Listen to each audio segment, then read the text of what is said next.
Action Callers. I'm Reva Camiel, your host and action coach. You're on the right station if you're tired of just hearing complaints without a commitment to find a solution. Action Callers is based on these 5 ideas by a Dr. Greenleaf in his article, Servant Leadership. He says, everyone can serve. Everyone has something to contribute. Everyone is unique and has special talents. Many people do help, but we don't always see them. They could be in the background, and no one can accomplish big things alone. Today, our community change makers are Jerry Solley and Paul Domingo, and they are in HIV advocacy. So we'll hear more about them in just a moment. And for those of you with us for the first time, Action Callers is committed to bringing change makers, people who have seen problems to be solved in our communities and have taken action to alleviate those problems. Jerry Solley is not only surviving, is it HIV or AIDS? HIV. And he is volunteering to bring solace to others with AIDS and to advocate for people with HIV. And Paul Domingo is also an advocate, and what would you say your title would be? I'm also a volunteer for the ACC, Affected Communities Council, and I would say I'm just an activist for the common man and woman who are living with HIV. And do you live with HIV too, Paul? Yes, I do. And I have been since 1994, I've been living with HIV. Well, I want to say, great that you're here, not that that you have HIV, but as we talk, we'll probably find out some of the transformations that have taken place inside of you as a result of your HIV. So I am Reva Camiel, your coach. I'm a marriage family counselor in private practice in Sacramento. And to talk to Jerry Solley or Paul Domingo, just call us right now at 916-456-5199. Again, our number is 456-5199. And I'll repeat this number often during the program. And if you'd like to write it down, get your pencil. There may be things that you might want to take part in and get busy with. So that's a very important part, and you're a very important part of this program, are you, the callers. So listen to us if you are open to generously listening to the ideas of others. And call us if you have a problem in your community that needs your focus. That is what this program is about. It's committed to exploring all sides of an issue and then working out an effective way to help alleviate that issue or problem. Actually, you can also call to change the topic altogether if you have an issue that you find yourself complaining about every day. Then our changemaker guests, Paul Domingo and Jerry Solley, and I will support you in discovering what action you can take to improve or change that problem. So call us if you're willing to be coached by our community changemakers to turn your complaint into a solution. Please give us a call at 916-456-5199. So get out your pencil and paper so that you'll be able to write down some of the events. If you know of any other events other than what we mentioned here on the program today, call us right now at 456-5199 and put yourself on the calendar. You can be part of the solution rather than being the problem. Call us now at 456-5199. And right now, I'm going to ask Jerry if he'd please tell a little bit about the path that led you to be involved in such a worldwide problem and controversial issue as AIDS. Well, Reva, unfortunately, I got involved with it by being directly affected by it. I tested positive April 29th, 1996, which was a date that I will remember always. What was that date? April 29th, 1996. 1996. And at that point, I became, I went through a period of depression, which I guess is common when you were first diagnosed, and I thought I was going to end up basically just dying was the first thing that came to my mind. But as the years went on and I found myself still surviving, the way I saw myself with the disease changed, and I've actually tried to turn it around and use the feelings I have and the fears and turn it around and use it in a positive way. And to It's like fertilizer that helps plants grow, huh? Yeah, in a way, trying to kind of use the fear and kind of reach out, and it was a way for me to get through the difficulties that I have living with the disease. Yeah, so let me ask so everybody can get used to and know Paul's voice, and let me ask Paul the same question.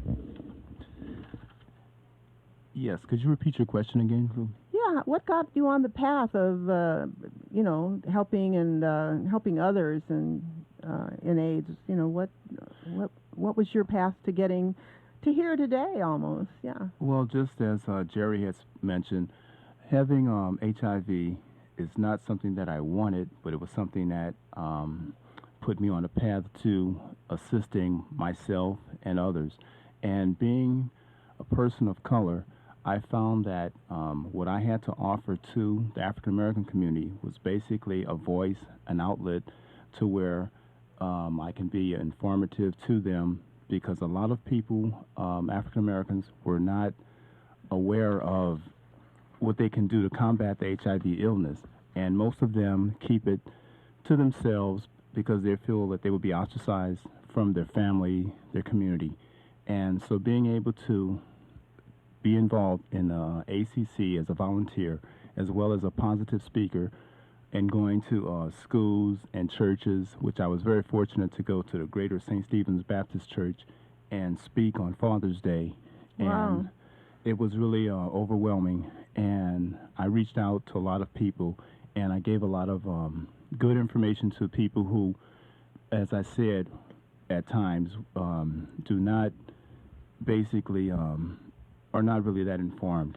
Mm-hmm. You know. So did they reach back to you? You reached out to them, and did you find them reaching back to you? Yes, I made a lot of good contacts after having that discussion at the church services, and I had a few people who are still in contact with me since then. And it was a blessing for me to be asked to go there, and it was a blessing to give what I had to give. Okay, so again, like most of the change makers that we've had on the show, people are always saying, the people who have done a lot of work in the community say they get more out of it than maybe even the people who are they're serving, that there's a lot to get. I do, and I guess that's just part of my selfishness, because I get a lot of gratification for it.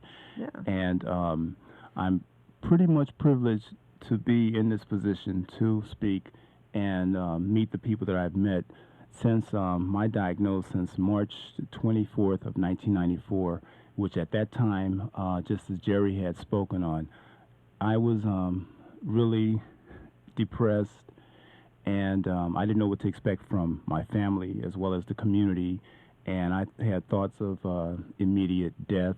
Mm-hmm. And as the illness progressed, also the medicines progressed as well. And so I was fortunate at the time that I did test positive, that the protease inhibitors came out. Right. So now that is helping me to sustain my life and is prolonging it.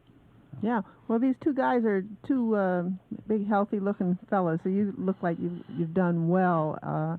And think for you, too, the medicines came out that were, what, those cocktails? Yeah. So tell us a little bit about the medications. Well, you know, the medications, I was, when I was diagnosed, within, I would say, 2 months is when they had this great, huge announcement that was actually almost misrepresented as curing AIDS, and I was at that point, it was calming for me, because I was fearing, you know, death, and then all of a sudden this thing came out in the paper, and I immediately jumped on the protease bandwagon and began taking them religiously under. Are they expensive? Well, yes, they are. They around $2,000 a month was probably. Wow. Yeah. And how do you get the money for that? Well, California, luckily California is one of the better states. They have ADAP, it's AIDS Drug Assistance Program, which is funded by the federal government, and they pay for most of the medications. And you can make a fairly large amount of income and still get the medications. Oh, how wonderful. Yes.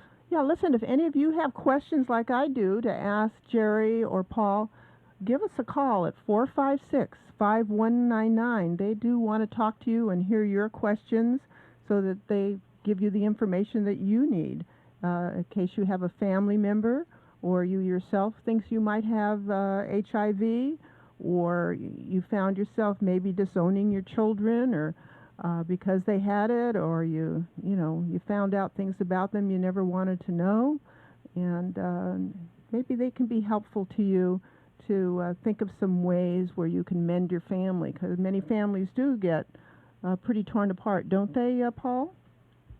Yes, I've known of occasions where people were basically put out their homes because they were infected with HIV, and it was also because the family didn't have any knowledge about the illness. And so they had the misconception that if you were to touch someone, or if they were to sneeze on you, or take a bite of your sandwich, that you would get infected. So that isn't true? No, none of that is true. That's one of the myths. Exactly. And it's a shame now. This is the year 2000, and a lot of people are still under the auspices of those myths, which have been proven to be wrong. Yeah. So, Jerry, are there some myths that you think that you keep seeing when you go out and talk? And who do you talk to? Generally, I talk generally to the HIV community. We have a strong little community of people, and there are myths. There are myths. People I talk to that are HIV will have family members that are afraid to drink from the same glass, or will scrub out the tub every time the person uses it. These are just they're not true. These are just basically fears, and people need to get educated about how this disease is transmitted. It's transmitted by bodily fluids, blood, semen, vaginal secretions, and there's just no other way to catch the disease. And like if you slept in a bed of somebody who had some bodily fluids that they left on it, would that be a problem? Well, with HIV, no, that wouldn't be a problem, although people would probably feel uncomfortable, but that would not be a mode to transmit, unless, of course, the person had the bodily fluid was fresh out of the body within, say, 5 minutes, and the person had an open cut. And so if it was dried up, it would be okay? Yeah, there'd be no risk of transmission. How about dried blood? Dried blood, HIV virus cannot live out of the body for more than, I'd say, 10 minutes, and it is destroyed. It's a very fragile virus, and it is only able to transmit by close, intimate contact, blood to blood. So it's these are a lot of misconceptions. There's a lot of fears about it, and they're just people that are educated and have actually looked into these things will realize that these fears that people have do not hold weight.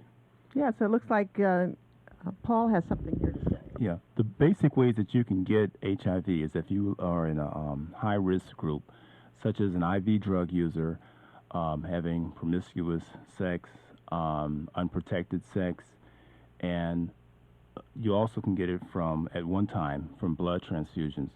But the ways that you can get it from a lady would be from vaginal secretion, anal. If she had it. Right. Mm-hmm. Anal sex, oral sex, as well as through her breast milk.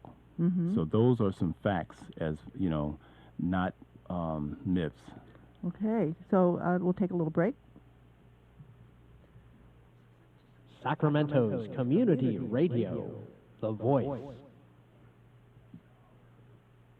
Okay, so we're learning about the bodily fluids and what spreads HIV and AIDS. What is the difference between HIV and AIDS?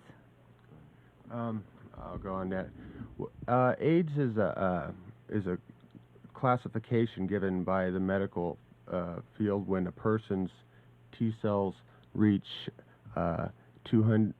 T cells are a type of cell in the body that respond when to infections, and when their average T cells are between maybe 600 to 1500. When the T cells in a person's decline to below 200, they're categorized as having AIDS, whereas a person who has the HIV virus is somebody who just carries the virus in their body, but their T cells are within normal range, slightly lower or normal range.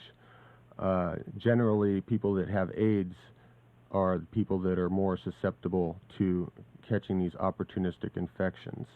So is it that the opportunist infections, are those the real killers for people with AIDS? Yes, definitely. Yeah, give us a call, everybody. Give us a call right now at 456-5199. Go ahead. Yeah. The opportunistic infections are the killer with HIV. It's not the disease itself. It's the infections that people get. There's numerous ones, things that would be harmless to anybody with a normal immune system. People with advanced HIV disease or AIDS will get exposed to these microorganisms, and they are deadly to them. Okay. How about pregnant women? Can either of you speak about that and the danger to their children? Yes, as I said before, if a mother was breastfeeding her child and she was HIV positive, the child can contract it via the milk. How about in utero when she's pregnant? Yes, that's also true too. But as well as now, if the mother was taking AZT, that's the medication, yes, the new AZT, formula? that would somewhat staff off the HIV, and that's been proven to help. It's not a certainty, but in most cases, it has helped the infancy. Yeah, go ahead. I believe I was reading a study recently where they said that there was another drug, another HIV drug called nevirapine, and I think they were able to reduce the risk of vertical transmission, which is from mother to child, to under 2% if the mother takes this drug nevirapine, or as Paul was saying, AZT, to very low percentages of the baby coming out with HIV infection. And there's actually some current things pending in the Sacramento, Capitol about voice is your getting these women counseled as to these medications and how they can help if the woman possibly has HIV. It's absolutely astounding to me that the children can come out without the infection when they're living in a womb. Yeah, it does seem interesting that way. You know, I'd just like to say this too. Speaking of the women, to me, as many women that I know that are affected by HIV, that the majority of them are not coming out to meetings that we're having and learning about information to help themselves as well as their mates and their children. So I would really press that women get more involved in what's happening in a community in Sacramento, as well as through other counties, because it's really a loss of life that's happening with children and mothers. I'm really surprised that the women aren't coming out, because women are usually the ones that go to all the meetings. They go to a lot more community activists are women, and a lot of women are joining organizations. And what's your guess about Reva, why women wouldn't be coming out to the meetings? As of recently, I'm also on a planning council as an alternate. And that's the Sacramento Planning Council on AIDS? And we have a meeting once a month. And about a month ago, I went to various women organizations, and I told them of the meetings that we were having. This one was in concerns of child care with women that are HIV positive. And out of 100 or so women that I know that are positive, we had maybe 5 or 6 women that came to the meeting. And to me, that was pretty alarming. I wonder if they're busy taking care of kids and don't have child care. In some instances, Reva, that's true, but in other instances, it's just apathy. And the women are somewhat, I've talked to a few women, they're embarrassed. Some of them don't even like to go to certain clinics because they don't want, out of fear of being seen and being, having their name mentioned in concern with HIV. And yeah, so I would really stress again that women of all colors, cultures, get involved in it because HIV is no longer just a white gay man's disease. Listen, give us a call if you have some questions, especially you women who aren't getting out there to meetings. Ask your questions, 456-5199. We really would love to hear from you and want to support you. And maybe once you get over your fears or things like that, you might be able to do what Jerry and Paul are doing, which are going out and putting out the word so that it gets out there, so that we can beat this thing. Yeah, Jerry? Yeah, I just wanted to state that one thing that's really important to all people out there is regarding testing, because I myself was the person who wouldn't test. I had a big fear of testing. I would not test. I was under the impression I don't want to know. I would rather just not know. And I found... You kind of thought maybe you might, or that you were in dangerous situations. Is that why? Yeah, I had lived, I had just a fear. I mean, yeah, I had been in some high-risk groups, and I was, I just had this fear, but it was through such a fear inside me. I just didn't want to know, and I found out because an ex-girlfriend of mine ended up testing positive and told me, and at that point I had to, at this point I had to test. And what made you had to? Well,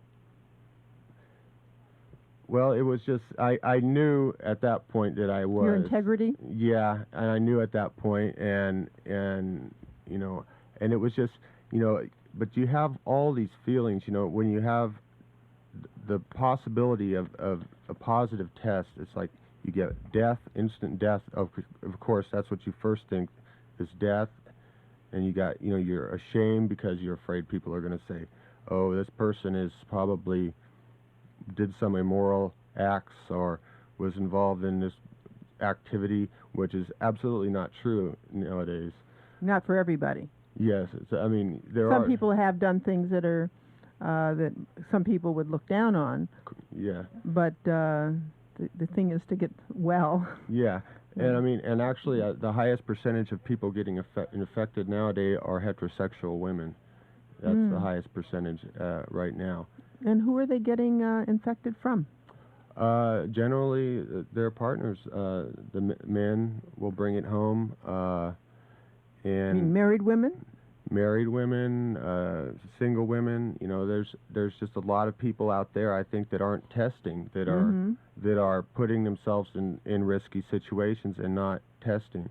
And let me tell you, I mean, to see people, I've seen people that have not tested and wouldn't test, and the way they find out is they end up with this sort of cold, and they find out when they go to the doctor that they have something called PCP pneumonia, and they might have 16 T cells. And at that point, it's pretty much too late to make your immune system recover. Yeah, that was what I was going to ask. The longer you wait, does it make it more difficult to stay healthy and strong? Absolutely. And in addition to that, when you're healthier, it's a lot easier to tolerate the medications, because these medications can be hard on the body. And when you're healthy, it's a lot easier for the body to work with the medications. When somebody's already become sick, these medications can really put an additional burden on that body.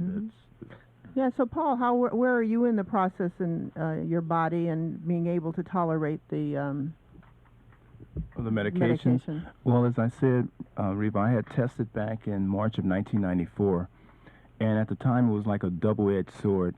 I basically wanted to know, because I had tested prior to that like 6 months, because there's a window period that's open, and then I retested, and this time it came back positive. And just as Jerry had spoke, I also felt depression. I had thoughts of suicide. These are just normal things that you think about when you are addressed with this issue of being HIV positive. Mm-hmm. And having seen other people and the way that they had gone through dying from HIV, because I had spent a lot of time in San Francisco, and it was really a shock to me and horrifying. But also, to see your friends going? People that I knew, yes. Mm-hmm. And also, once you do test, it puts you up on the HIV illness, because now you can combat it yourself with the regimen of medicines, as well as a healthier lifestyle, which includes eating, trying not to have too much stress in this world, which we have a lot of stress, and also by working out, exercising, that helps out a lot, you know, keeping your body in firm condition or so, and staying slender. Most people at one time thought that, slender. Right, most people thought at one time if you were somewhat fat or obese that would to fight the illness. More time to live. Right, but that is not the case, as we learned later. It's that's an interesting new piece. Lean machine. Right, lean muscle mass, and that's what you need to combat the virus. Let me just say, give us a call. Give Paul a call. Give a call for Jerry. Give us a call, and we can figure out what you might do. Or if you have another problem that you're working on, here's two guys that have a very serious disease, who are out there plugging away at something that isn't real popular, and they're doing. I know.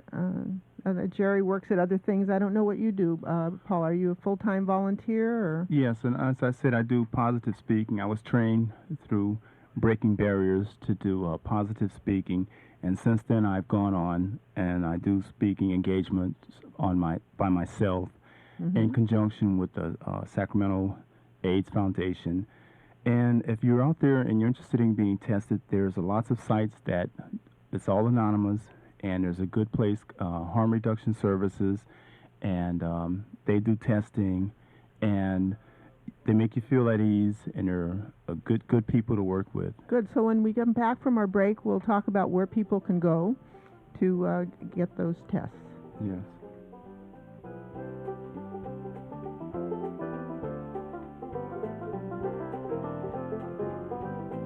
Community Radio for Sacramento, The Voice. Are you tired of crappy shows? Lame DJs? Horrible music? Well, we are. That's why we put together this great show called Mental Floss. That's right, Mental Floss, airing over cable radio, The Voice, at 88.7 and on the web at sacramento.org. Tuesdays at 10 p.m. With your host, Gerald Hall. And Sethroth Harlock. Tuesdays at 10. Join us for great music.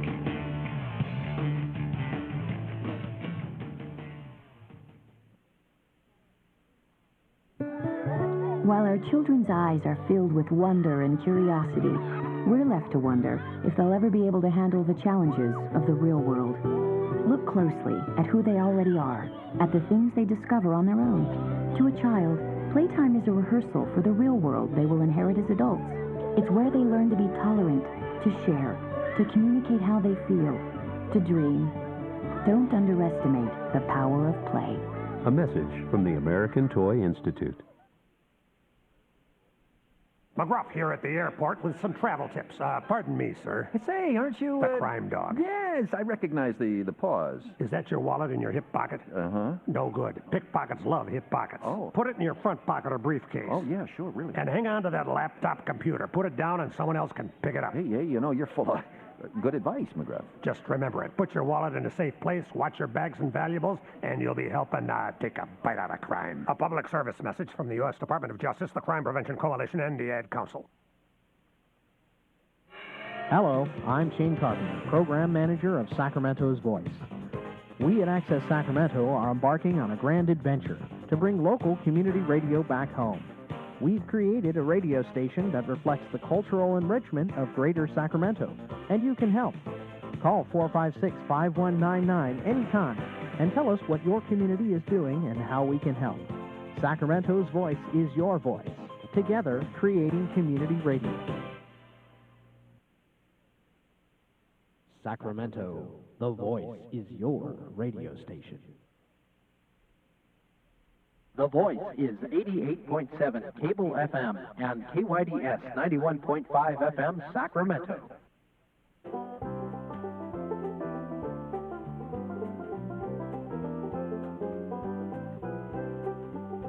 Okay, I'm Reva Camiel, your action coach, and you're on Action Callers, listening to Action Callers right now on FM 91.5, and we welcome you to our show if you've just joined us.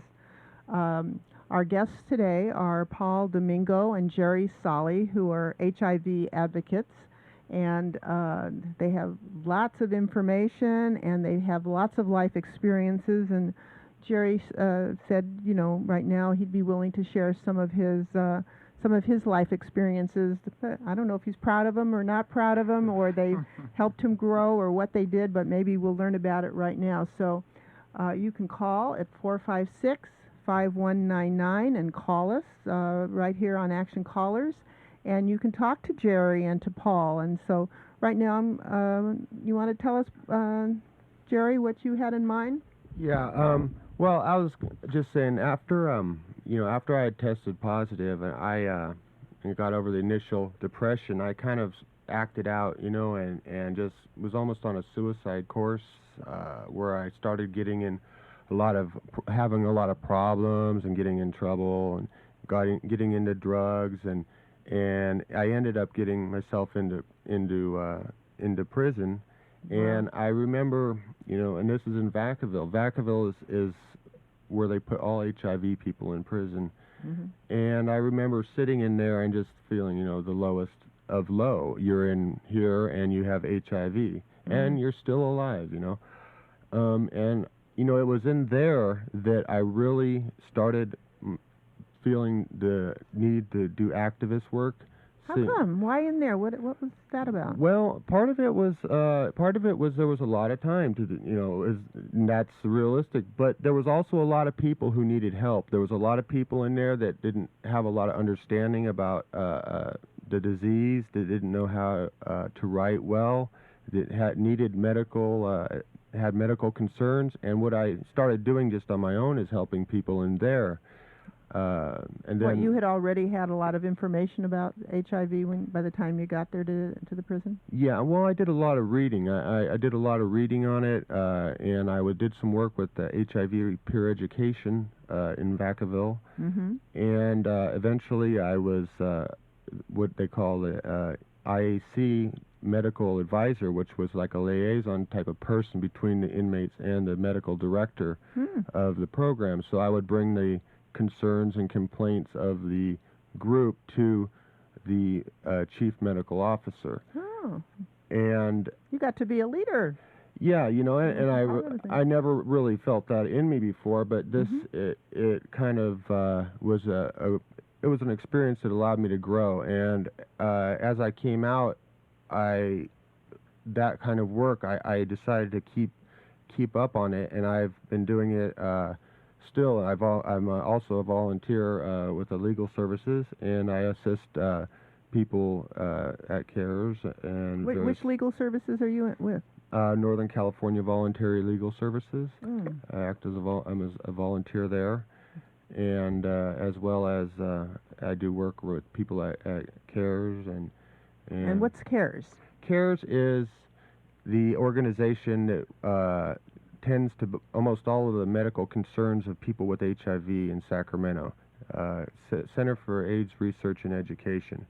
And there's a whole group of people that go there, and there's a lot of people who have medical concerns or need assistance with their Social Security or housing and different things. And we kind of are a tight group, and we kind of help each other. And that's great. Let me just say again, let's help you out there in the audience. These guys found ways of doing things even in prison. Jerry did, and it made a difference in his quality of life probably while he was in prison. So give us a call at 456-5199. Maybe you're not letting yourself go out of the house. Maybe you're feeling kind of sorry for yourself and depressed. You know, maybe you're older and don't think you have anything to give. I'm older, and I think I still got a lot to give, and I want to encourage everybody there who's feeling sorry for themselves to give us a call. And you can complain for a minute or two, but then we'll probably then start talking to you about what you think you might be able to do with the problem that you've got, especially if it has something to do with community services and that kind of thing. Okay, and how about you, Paul? Want to give us a little of your history, or you have something else on your mind? Well, a little bit of both. I'll give you some history. Basically, when you do test positive, most people think that this is the end of the world. You know, at one time back in the 80s and the 70s, late 70s, it was, because they didn't have any medications. But now there's a lot of things that you can do with your life. I mean, you can go back to school. You can continue working with the new medications. You can have a family. You can have a romance. You can go out and dance and play, and you're no longer feeling ostracized. And you should have that in your mind that you are someone, and don't let no one take that from you. And also, there's a lot of agencies out there that are willing to help assist you. What are some of those agencies that are around? Well, as far as now, we started a group Get your pencils out and start writing the names of these places. We started a group, and we meet every first Monday at Mercy Hospital, which is on JN 39th, and it's called Positively Living. And we get together. There's a group of us who are positive, and you can bring your spouse. It's not basically just if you're positive, but it's with positive with HIV. Yes, right. You can bring your significant other. You can bring your wife. How about your kids? And your children as well. Mm-hmm. And we go to different groups, different various functions that we have, baseball events, museums, plays, theater. Mm-hmm. And, like I said, you can have fun still in your life, mm-hmm. and you can find that special person. Have you found your special person? I'll talk to you after the show. How about you, Jerry? Have you found a special person? Yes, as a matter of fact, yes, I have. And I have, through the groups that we have, these are the groups at CARES, which is the CARES on 21st Street, which is the HIV clinic. We have meetings. It's peer support groups. We have them on Monday at 5:30, on Wednesday at 3, and on Friday at 1. And is that where you met? That's where I met. You met your girlfriend? That's where I met her. Yes, and yeah, she's a very beautiful person, and I'm very happy to have her. I thought when I first caught this disease, I thought that was the end of the sexual part of my life. That was the end of romance. That part of me was over. Nobody would want me, and all these things that go through your head are, they're just fears. They're just they're not real. They're not things, and I just don't understand how I could have thought the way I did about HIV now that I have it. You say you can't understand? I can't understand how. You forgot already. I can't understand how I used to think. It doesn't. It didn't make sense. But I was not wanting to test, and just I was afraid of people with HIV. And. Yeah, well, give us a call. You can't get it over the radio, can you? I don't think so. For those of you who might be still afraid after all this good information, give us a call at 456-5199 and talk to these two wonderful gentlemen.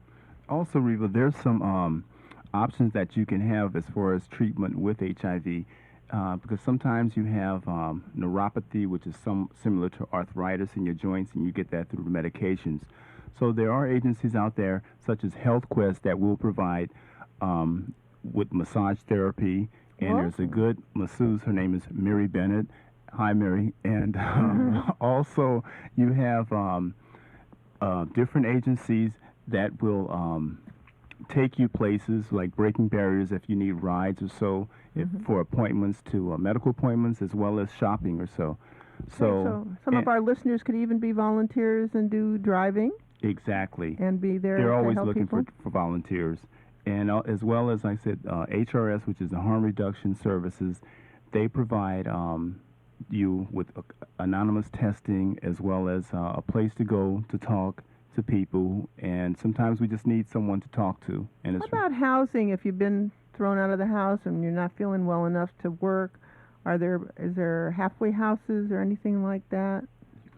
Well, this is an issue that me and Paul have been discussing, and there is some problems with housing. There is some significant problems with housing. What are they?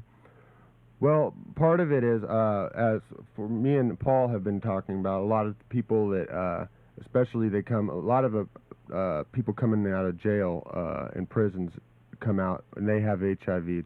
I think about 20% of the prison population has HIV estimated. And these people come out and there's not a lot of housing for these people,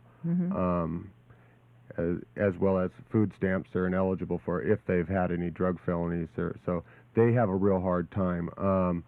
And there is currently a shortage of housing programs for people with HIV. Are there any? There are some through CARES. CARES assists people in getting some. And then I believe there's a program for women, or is it single parents with children? Was it? Yeah, there's a program, and it's basically for women who are HIV positive, and it puts the women and the children in the 2- and 3-bedroom units. And as of now, we're still looking for a program because I'm a single father myself, and we're looking for programs. With custody? Yes, with custody, and we're looking for programs that will assist the male who is HIV positive with housing. And well, maybe there's somebody out there who'd like to help you organize that. Yes, that would be wonderful. Somebody who has some creative ideas, or maybe even has a house that they can't sell and something or like willing that. To rent. What? Or willing to rent. And willing to rent, or even willing to give it as a donation. Sometimes it's a good tax write-off. Like people give away their cars. Sometimes a house that you can't sell might be a really good thing to give away. Right. But in all that we're speaking of, Reva, I also want to let the people know that the new medicines out there, they work, people are living longer, better lifestyles, but also HIV is still killing people. AIDS is still prevalent in our society, and a lot of people think because of the medications that's out there that they don't have to contribute their time or money any longer. And a lot of agencies have to close or cut back because of cutbacks from the government and private donors. Wow, okay, so money is needed too. Definitely. How about what's going on in the legislature these days? Do we have some people who are from this area, or some legislators that are working on AIDS legislation? Yeah, I do know of some. There was some legislation there. I do know that there was there's an AIDS. It's like for testing. There's a tracking system that was approved that the California is going to start, and that's going to be a special indicator. It's not anonymous. It's a non-names-based reporting that, and I think the only states that do it are, I think. What's the purpose of this? Maryland does it. It's in order to track the progression of the disease and do demographics, and for the Center of Disease Control. Yeah, just to find out how it's really spreading and to keep statistics. But people want to protect their privacy too. They don't want certain people getting a hold of the information that they have it. So this was actually approved by in the budget. Okay. Yeah, so give us a call at 456-5199 if you have some more questions, or if you have some ideas that Paul and Jerry can take back. And so give us a call, and we'll be with you in a second. You are listening to the voice of Sacramento, 91.5 FM. Yeah, and we're right here with Paul and Jerry, and it looks like Paul is going for the mic, and if he'll get nice and close to it, it'll be great, so you can all hear him. Yeah, I would also like to share this, that a lot of people were speaking of HIV, but if you were an IV drug user, you also can be susceptible to having hepatitis C, and that basically can be a death sentence as well, and it takes like 20 years before the progression of hepatitis in some people. And if you feel that you're a hepatitis C as well as HIV positive, you should have your liver checked and have a biopsy, because a lot of people are not only dying from the HIV, but they die from the hepatitis. And which hepatitis is that? Hepatitis C. C, okay. Jerry? Yeah, hepatitis C is a whole another can of worms, and there's some very staggering statistics. In fact, if any people out there have looked at the recent News and Review, there was an article in there, I think, living with hepatitis C, and they said that I think 3.5% of the people, 3.5% of the people between 30 and 50 have it in the United States. Whoa. Okay, it looks like we have a caller, and his name is Don. And Don, we'll see if we can get you over into here so I can hear you and our guests can hear you. Okay, can you all hear me all right? Yeah, I think we're starting to hear you. Okay. Well, I just tuned in to your program. Well, thanks. And it sounds Thanks for very calling. interesting. And you're talking about something that I'm interested to know more about. And one of your gentlemen there, I don't know which one it was, he was saying something about... Yes, I lost your voice. Hello? Yeah, are you there? Yeah, We're here. Go ahead. You left off with one of the guys was saying something. Something about, like he was, I guess he was sort of referring to, like, one of the symptoms of HIV or whatever can be, like, arthritis or something. Yes, neuropathy. Neuropathy? And it's like arthritis. What are some of the other symptoms besides that? Other symptoms of HIV? Yeah. Well, generally, one of the symptoms would be if you have really severe night sweats, and if the lymph glands underneath the armpits or in the neck begin to start getting swollen, these could be indicative of that. It could be something else, but it would always be good to go check.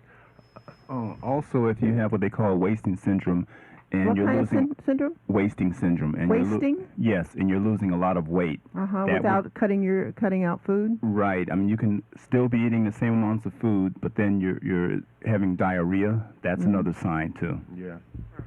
Okay. Anything else there, Don?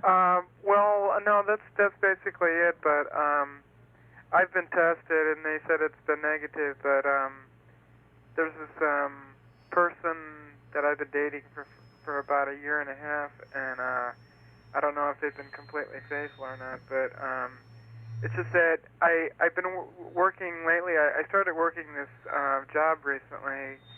Working a construction job, and I noticed that, I don't know if because of working construction or what, but like when I get up in the morning, my one hand is so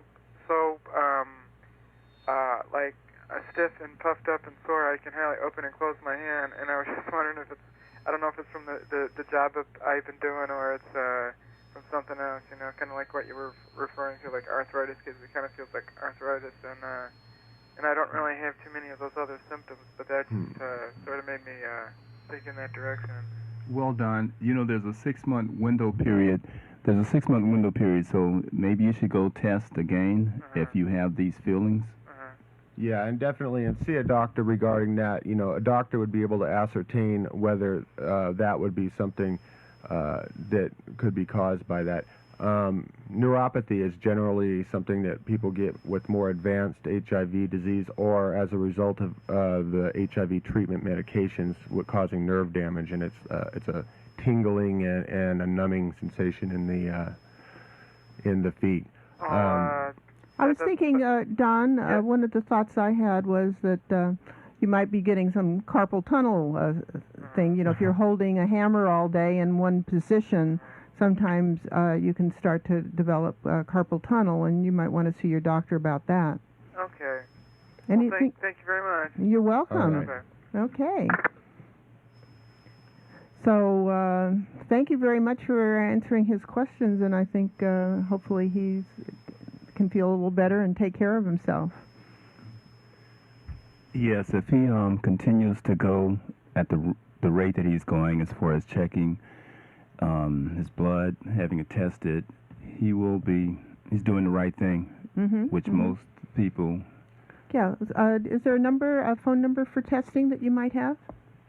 Or a particular name of a place that people can get out of their phone books? Well, yes, you can call Harm Reduction Services. What is that? Harm Reduction Services. HARM? Yes. Okay. And you can also go to CARES Clinic.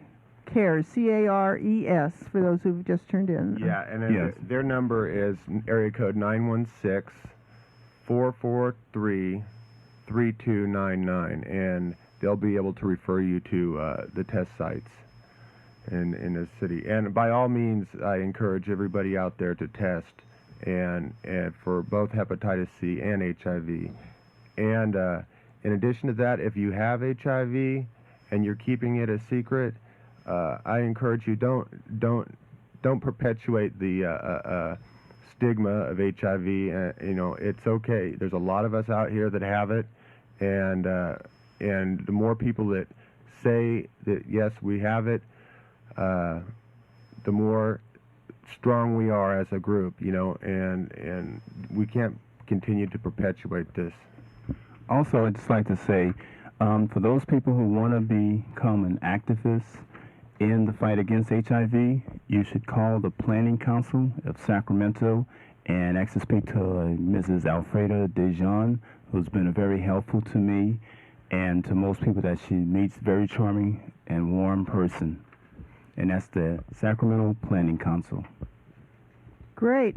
So I just want to thank you, Jerry, Solley, and Paul Domingo for being here today. And if you have any last things you haven't said yet, there's still a minute or two for you to say it. And so don't go home and hold on to it. Well, we hope to come back, Reva. We've been doing some work with in the Capitol, and as far as the more of the details regarding some of the work that we've been doing with CHAC, the California HIV Advocacy Coalition, that we volunteer with, some of the more details about what's going on in the Capitol and with legislation, lobbying. Yeah, we'd like to come back and share with the public some of the things that have gone through and where we stand with the issues. And what kind of support you can get from our listeners, too. Yeah, absolutely. A little lobbying doesn't always, it doesn't hurt. Yes, and also I'd like to leave you listeners with this.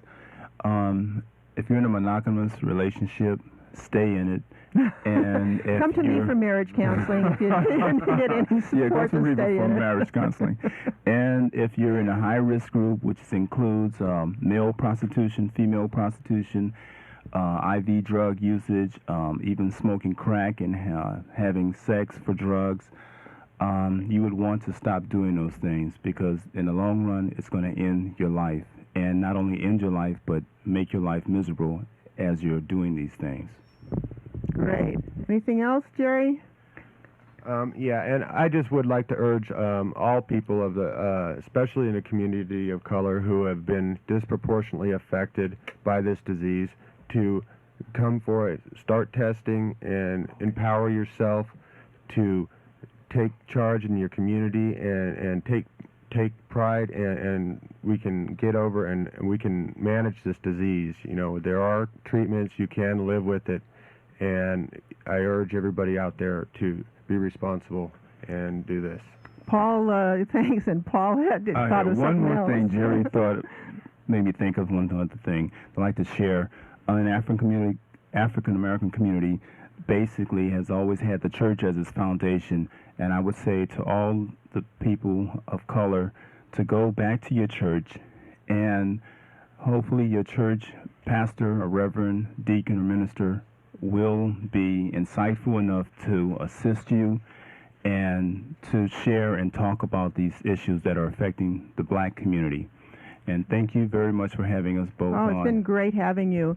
And right at this time, I also want to make some other thanks to Steve Baylog, who's our volunteer who does our engineering, and he took the class here at Access Sacramento to learn how to do this, and he comes straight from his job, and he's one of those people who volunteers that nobody hears him or sees him, except the three of us here in the studio. And also, who you can't see or hear unless you call up, is Diane Matar, who's our hostess with the mostest, who you will never find a better greeter and a person who really takes an interest in you.